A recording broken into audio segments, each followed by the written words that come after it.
Advanced courses తో పాటు first year నుండే campus recruitment training leading companies లో 13,000 plus placements with 13.5 lakhs highest package.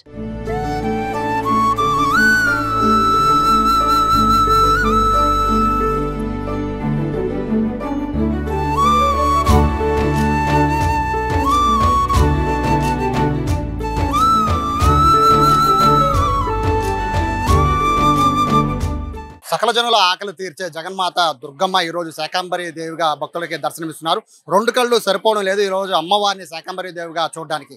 ప్రస్తుతం నేను 6వ ఫ్లోర్లో ఉన్న ప్రస్తుతం ఉత్సవమూర్తిని చూడొచ్చు. అమ్మవారిని మొత్తము కూరగాయలతో ఎలా అలంకరించారో చూడొచ్చు. ఒక అద్భుతంగా భక్తులకి అయితే నిజంగా ఇక్కడికి వస్తే కనుల పండుగగా ఉంది. ఎందుకంటే ప్రతి ఒక్కళ్ళు కూడా ఎంత కష్టపడినా చివరికి కడుపు నింపుకోవడం కోసమే, ఆకలి తీర్చుకోవడం కోసమే. సో అలాంటి ఆకలి తీరాలంటే జగన్మాత దుర్గమ్మ కరుణా కటాక్షం చాలా ముఖ్యం. కాబట్టి ఆ దుర్గమ్మ శాకంబరి దేవిగా 3 రోజుల పాటు ఇదే విధంగా భక్తులకి దర్శనం ఇవ్వబోతున్నారు. ఇంద్రకీలాద్రి మొత్తం జగన్మాత నామస్మరణతో మారుమోగిపోతుంది. ఈ రోజు శాకంబరి దేవిగా అమ్మవారు దర్శనం ఇవ్వడంతో మొత్తం ఇంద్రకీలాద్రికి భక్తులు పోటెత్తారని చెప్పుకోవచ్చు. 3 రోజుల పాటు అమ్మవారు ఇదే విధంగా కూరగాయలతో అమ్మవారు భక్తులకి దర్శనమిస్తారు. భక్తులు కూడా భారీ సంఖ్యలో ఇంద్రకీలాద్రికి తరలి వచ్చిన నేపథ్యంలో ప్రస్తుతము ఈ శాకంబరి దేవిగా దర్శనం ఇవ్వడానికి ప్రధాన కారణం ఏంటో తెలుసుకుందాం. సార్ నమస్తే.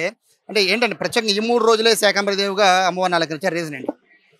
మనకి పూర్వం ఈ భూమి అంతా కూడా వానలు లేక పంటలు లేక దుర్భిక్షంతో ఈ మానవ జాతి అంతా కూడా ఇబ్బందులు పడుతున్న సమయంలో ఆ అమ్మవారిని ప్రార్థించగా ఆ అమ్మవారు శాకంబరి దేవిగా మనకి ఇక్కడ అవతరించి ఆ అమ్మవారి యొక్క శరీరం అంతా కూడా శాఖాలతోటి పళ్ళతోటి ఆకుకూరలతోటి అమ్మవారు మనకి ఉద్భవించింది.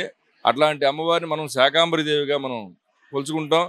ఇట్లాంటి శాకంబరి దేవి ఇప్పుడే ఎందుకు చేయాలంటే పాడి పంటలన్నీ కూడా పండే సమయం, ఇది వర్షాలు వచ్చే సమయం. ఇట్లాంటి సమయంలో ఆ అమ్మవారిని మనం ప్రార్థించినట్టయితే పాడి పంటలంతా కూడా పండి మనకి సుఖశాంతులు కల్పించే అమ్మవారిని మనం ప్రార్థన చేసినట్టయితే ఆ అమ్మవారి వల్ల ఈ లోకమంతా కూడా సుభిక్షంగా ఉంటుంది, దుర్భిక్షాలన్నీ కూడా పోయి అందరూ సుఖశాంతులతో ఉంటారనే ఉద్దేశంతో మనం శాకంబరి దేవిగా చేయడం జరుగుతుంది. ఇది అమ్మవారిని మనం ఈ రోజున ఆకుకూరలు పళ్ళు వీటితోటి మనం అలంకారం చేయడం జరిగింది. రోజుకొక రూపంలో అమ్మవారు మనం దర్శనం ఇస్తుంది. ఆకుకూరలు ఒక రోజున, కాయగూరలతో ఒక రోజున, డ్రై ఫ్రూట్స్తో ఒక రోజున, ఇట్లా మనం అంతా కూడా అలంకారం చేయడం జరుగుతుంది. ఇట్లాంటి అమ్మవారిని దర్శించినట్టయితే ప్రతి ఇంట్లోనూ కూడా దుర్భిక్షాలు పోయి సుఖశాంతులతో ఉంటారని, సుభిక్షంగా ఉంటారనే ఉద్దేశంతో ఈ అమ్మవారిని శాకంబరి దేవికి ఇక్కడ చేయడం జరుగుతుంది. ప్రతి భక్తుడు కూడా దర్శించి అమ్మవారి యొక్క అనుగ్రహాన్ని పొంది అందరూ సుఖశాంతులతో ఉండాలని కోరుకుంటున్నాం. జై దుర్గా. ఇప్పుడు ఈ కూరగాయలు అన్నీ ఉన్నాయి కదండి, అంటే వీటిని ఏం చేస్తారు తర్వాత? అంటే అమ్మవారిని ప్రసాదంగా పెట్టారు కదా, వీటిని ఏం చేస్తారు? ఈ అమ్మవారి అలంకారం చేసిన ఈ కూరలు అన్నీ కూడా మళ్ళీ కదంబ ప్రసాదంగా మనం తయారు చేసి ప్రతి భక్తుడికి కూడా ప్రసాదంగా అందజేయడం జరుగుతుంది. ఈ ప్రసాదాన్ని ప్రతి భక్తుడు కూడా స్వీకరించడానికి అక్కడ అందరికీ అందుబాటులో దేవస్థానం వాళ్ళు ఏర్పాటు చేశారు. అది కూడా అమ్మవారి ప్రసాదంగా తీసుకొని అమ్మవారి యొక్క అనుగ్రహాన్ని పొందాలని కోరుకుంటున్నాం. సో ఇది మరోవైపు భక్తులు చూడొచ్చు, భారీ సంఖ్యలో ఇంద్రకీలాద్రిదారులు వచ్చారు. జస్ట్ మనం చూస్తుంది 1% కూడా ఉండరు. అది కూడా అమ్మవారిని కింద ఉన్న 6వ ఫ్లోర్లో దర్శించుకోవడానికి వచ్చిన వీళ్ళంతా. బట్ మెయిన్ 7వ ఫ్లోర్లో అమ్మవారు ఏదైతే అంతరాలు దగ్గర అక్కడైతే క్యూ లైన్ అయితే భారీగానే ఉంది. కొంతమంది భక్తులు నమస్కారం. ఎన్నిసార్లు వచ్చారు మీరు ఇంద్రకీలాద్రికి ఇప్పటి వరకు? చాలా సార్లు వచ్చామండి. శాకంబరి దేవిగా కానీ సరస్వతి దేవిగా కానీ ఈ రెండు చూడడానికి భక్తులు వేల సంఖ్యలో వస్తున్నారు. ఈ రోజు ఎలా అనిపిస్తుంది అమ్మవారిని అలా చూస్తుంటే? చాలా కనుల పండుగగా ఉంది, చాలా సంతోషంగా కూడా అనిపిస్తుంది. మేము సారి తీసుకొద్దాం అనుకున్నప్పుడు ఈ రోజు శాకంబరి అవతారం అని తెలియదు. అది తెలిసినాక కొంచెం భయపడ్డాం.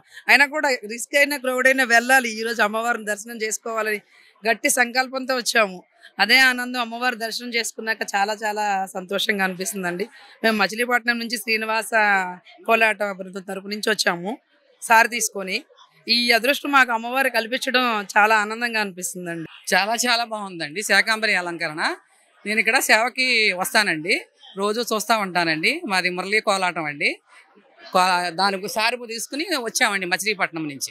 ఒకవైపు అమ్మవారిని శాకంబరి దేవిగా అమ్మవారి దర్శనం ఇస్తున్నాం, మరోవైపు ఆషాఢము సారులు పెట్టడానికి కూడా భక్తులు భారీ సంఖ్యలో వస్తున్నారు. మొత్తం మీద ఇంద్రకీలాద్రి అయితే గత వారం రోజులుగా పూర్తిగా భక్తులతో కిటకిటలాడిపోతుంటే, ముఖ్యంగా ఈ 3 రోజులు అయితే పూర్తిగా అమ్మవారిని అద్భుతంగా శాకంబరి దేవిగా అమ్మవారిని అలంకరించడం, ఆ అమ్మవారిని అలంకరణ చూసి భక్తులంతా కూడా పూర్తిగా తన్మయత్వానికి లోనవుతున్నారు. ఎందుకంటే అమ్మవారిని కేవలం సరస్వతీదేవిగా అలాగే ఇటువైపు శాకంబరి దేవిగా చూడడం చాలా చాలా రేర్గా, సంవత్సరం ఒకసారి మాత్రం వస్తుంది. కాబట్టి ఇటువంటి అవకాశాన్ని భక్తులందరూ కూడా వినియోగించుకుంటున్నారు. దీంతో పాటు ఇక్కడ మొత్తం కూడా దాదాపు ఒక 1500 వరకు టన్నులకు కూరగాయలు కానీ పళ్ళు కానీ ఇవన్నీ కూడా దాతలు ఇచ్చిన నేపథ్యంలో కొన్ని వందల మంది పగలు రాత్రి కష్టపడి వాటిని మాలలుగా తయారు చేసి అందరూ కూడా అమ్మవారికి అలంకరిస్తూ ఉన్నారు. అలాగే అలంకరించిన ఏవైతే కూరగాయలు ఉంటాయో, ఫ్రూట్స్ ఉంటాయో వాటిలన్నింటినీ కూడా కదంబం రూపంలో, ఇక్కడ కదంబ ప్రసాదం అంటారు, కదంబ రూపంలో ప్రసాదాన్ని తయారు చేసి వచ్చిన అమ్మవారిని దర్శించుకున్న ప్రతి భక్తుడికి కూడా ఇక్కడ ఆ ప్రసాదాన్ని అందజేస్తారు.